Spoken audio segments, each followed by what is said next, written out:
સુરત શહેરમાં કતારગામના વેપારીને હની ટ્રેપમાં ફસાવી ₹85,000 પડાવ્યા. 2 વિધવા સહિત 3 મહિલા અને 1 પુરુષની કતારગામ પોલીસે ધરપકડ કરી. કતારગામ પોલીસના જણાવ્યા અનુસાર નાના વરાછા વિસ્તારમાં રહેતા 32 વર્ષીય અશોક મોબાઈલ રિપેરિંગની દુકાન ધરાવે છે. અશોકને ગત તારીખ 21 નવેમ્બરના રોજ બપોરના 2:30 વાગ્યે દક્ષા નામની મહિલાએ મળવાના બહાને કતારગામ નીલકંઠ સોસાયટીમાં મકાનમાં બોલાવ્યો હતો. અશોક મકાનમાં મળવા માટે જતા ત્યાં રૂમમાં 2 મહિલાઓ બેઠી હતી. તે વખતે 3 અજાણ્યાઓ રૂમમાં આવી પોતાની ઓળખ પોલીસ તરીકે આપી અશોકને તું અહીં કેટલા ટાઈમથી આવે છે તેમ કહી ગાલ ઉપર 2 થી 3 લાફા મારીને ₹2 લાખની માંગણી કરી હતી.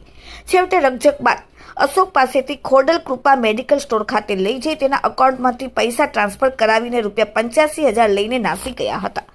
અશોકને તેને હની ટ્રેપમાં ફસાવવાનો આવ્યો હોવાનો ખ્યાલ આવતા આ મામલે ગતરોજ ફરિયાદ નોંધાવતા કતારગામ પોલીસ ટોળકી સામે ગુનો દાખલ કરીને તપાસ હાથ ધરી. કતારગામ પોલીસે પાર્થ ઢોલા, દક્ષા આકોલિયા, જયશ્રી બોરોડ, દિવ્યા તરવિયાની ધરપકડ કરી, જેમાં દક્ષા અને જયશ્રી બંને વિધવા છે તેવી ખબર પડી છે.